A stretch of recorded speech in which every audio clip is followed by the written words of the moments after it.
Assalamualaikum warahmatullahi wabarakatuh. Om Swastiastu.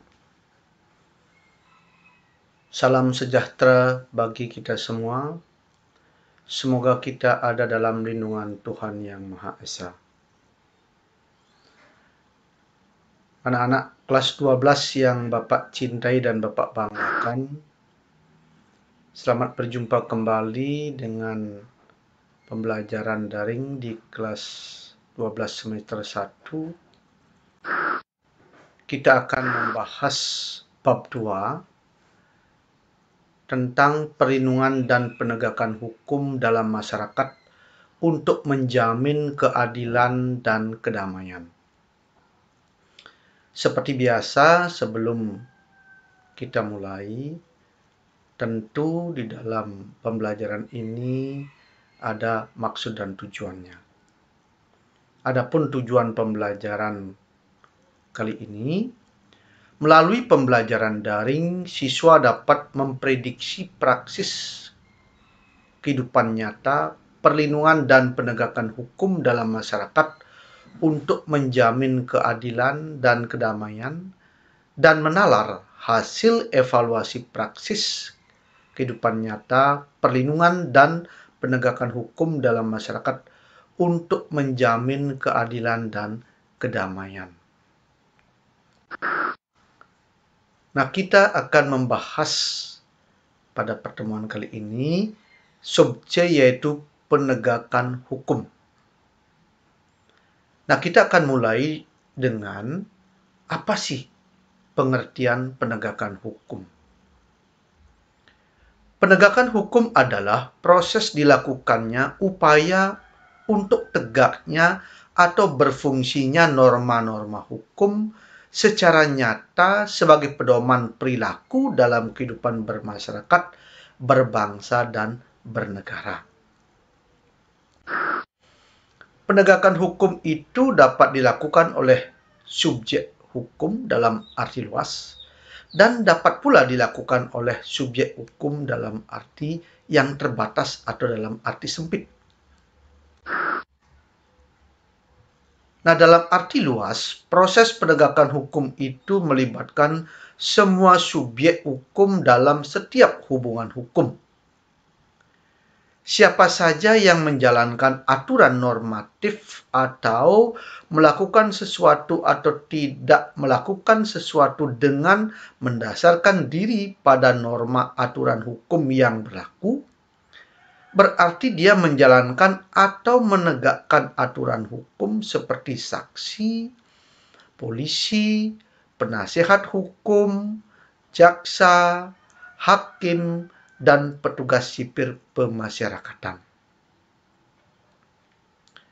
Sedangkan dalam arti sempit, dari segi subjeknya itu, penegakan hukum itu hanya diartikan sebagai upaya aparatur penegakan hukum tertentu untuk menjamin dan memastikan bahwa suatu aturan hukum berjalan sebagaimana mestinya, seperti polisi, jaksa, dan hakim.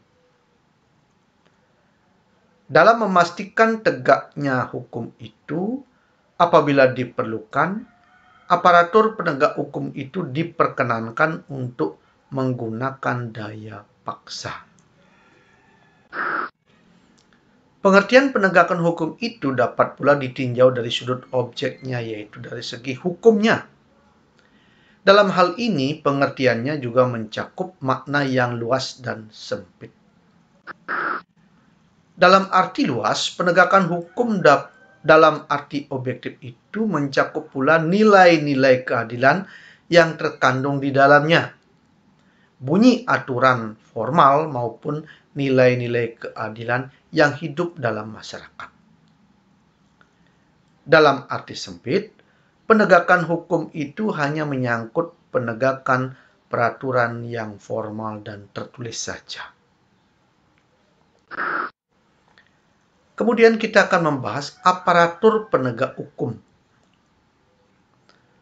Aparatur penegak hukum mencakup pengertian mengenai institusi penegak hukum, Jadi kalau institusinya itu kepolisian, kejaksaan dan peradilan, dan aparat atau orangnya sebagai penegak hukum. Aparatur penegak hukum dalam arti sempit dan luas. Dalam arti sempit, aparatur penegak hukum yang terlibat dalam proses tegaknya hukum itu polisi, jaksa, dan hakim. Dalam arti luas, penegak hukum yang terlibat adalah saksi, polisi, penasihat hukum, jaksa, hakim, dan petugas sipir pemasyarakatan. Faktor-faktor yang mempengaruhi penegakan hukum sebagai berikut. Yang pertama, faktor hukumnya sendiri. Yang kedua, faktor penegak hukum. Yang ketiga, faktor sarana atau fasilitas yang mendukung penegakan hukum. Yang keempat, faktor masyarakatnya. Yang kelima, faktor kebudayaan. Nah, unsur-unsur penegakan hukum itu meliputi kepastian hukum itu sendiri. Yang kedua, kemanfaatan. Yang ketiga, keadilan.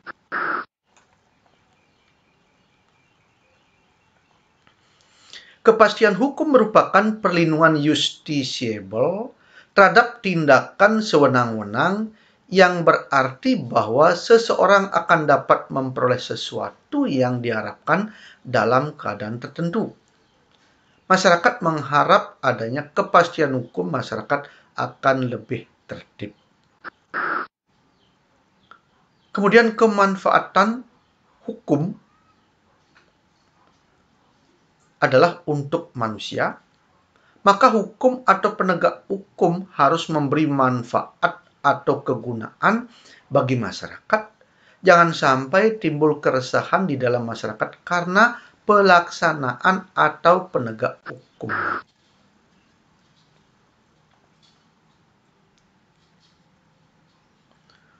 Hukum itu tidak identik dengan keadilan.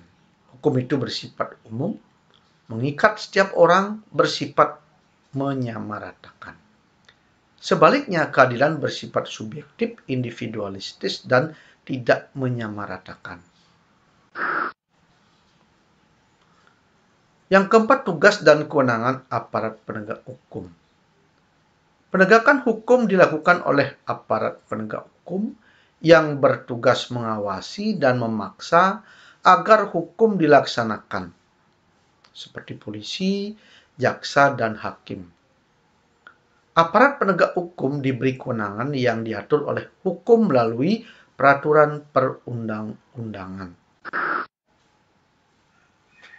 Yang kelima, sikap adil dalam penegakan hukum. Keadilan adalah sesuatu yang dirasakan seimbang, pantas, sehingga semua orang atau sebagian besar orang yang mengalami merasa pantas, nyaman, dan adil. Tegaknya keadilan dan kebenaran dalam masyarakat akan dapat mewujudkan masyarakat yang damai, sejahtera, aman, tentram, dan saling percaya, baik antara sesama anggota masyarakat maupun terhadap pemerintah. Demikian materi pada pertemuan kali ini. Bapak akhiri dengan Paramasanti. Om Santi Santi Om. Terima kasih.